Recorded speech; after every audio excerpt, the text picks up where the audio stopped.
Welcome to the deep dive. Today we're getting into the Kitsch Warm Sugar Hair Perfume. It went pretty viral, Right. but not just because of the hype. There's this really specific kind of bold claim they make Oh, yeah. Which one? that it uses patented technology to actually neutralize gym hair smell, not just cover it up. The neutralization claim. Okay. So our mission for you, the listener, is to figure out if that core science is, legit, or if it's just a nice smelling product that maybe doesn't last. Yeah, it's that classic thing, isn't it? Brand promise versus, well, what actually happens when you use it? Exactly. We're looking at that interdimensional claim, as you put it, and seeing if the user reviews actually back up the tech, or if it's, just clever marketing for a sweet hair mist.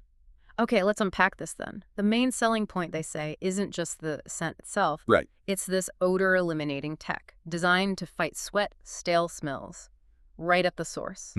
Now, if that actually works consistently, well, that would be pretty revolutionary for that whole refresh between washes thing. And what's interesting there, technically speaking, is how it's supposed to work. It's about molecular interaction.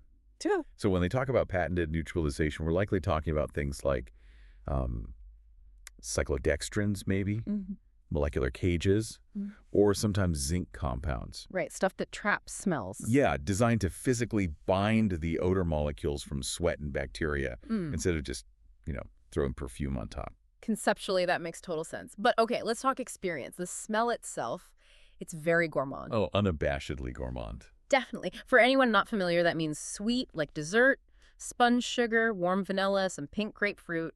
It smells like Cotton candy at the fair. Yeah, exactly like that. And that smell, that specific profile, Yeah. is where a lot of the positive feedback comes from. People really seem to love how warm and sweet it is. I saw that. And they mentioned using it for layering, too, like with their body lotion or other scents to create their own custom vibe. Just kind of cool. Okay, but hang on.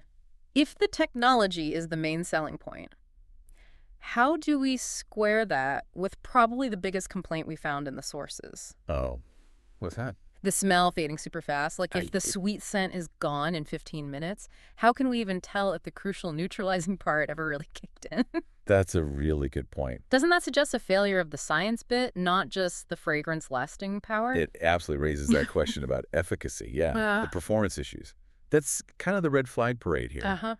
Longevity is a serious issue mentioned often. We saw specific comments like one user said, smells amazing for all of 15 minutes, can't even tell you sprayed it after an hour. Ouch. And if you think about it, if the fragrance molecules themselves are like structurally weak or don't bind well to the hair, Yeah. well, it kind of stands to reason that the odor trapping molecules, the neutralizers, maybe aren't holding up either, especially if you're actually sweating. Right. That rapid decay really limits how useful it could be. And we also saw notes that the sillage, the scent trail you leave, Also not strong. not strong either. And this felt critical. For a product meant to refresh between washes, some people literally said they saw no tangible difference versus just spraying a regular body mist. Which really undermines that whole neutralization tech angle, or at least suggests it's very, very short-lived. Seems like it. Now, shifting gears a bit, away from performance. On the production side, ethics-wise, the brand actually scores pretty high. Okay, like how? Well, it's vegan, cruelty-free, and it's free of phthalates, parabens, and PFAS, those forever chemicals people worry about. That's good. And the packaging uses 30% post-consumer recycled content. So, points there. That attention to detail is definitely commendable, but ingredients-wise, there's still a little nuance, especially if you use a lot of it. What's that? The formula has alcohol denat, which, is common in perfumes, helps it evaporate quickly. Right, standard stuff.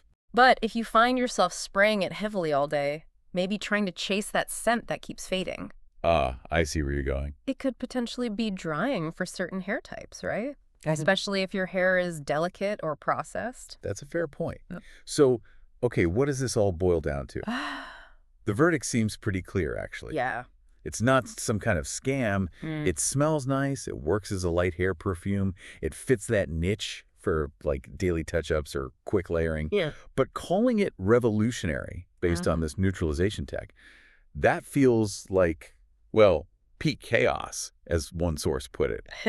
It's definitely going to underdeliver, probably quite dramatically, for anyone expecting, powerhouse longevity or some kind of beast mode performance that lasts all day. So the final takeaway for you listening is probably Manage those expectations. Definitely. You're paying for a light kind of niche, quick refresh feel, and a really pleasant scent.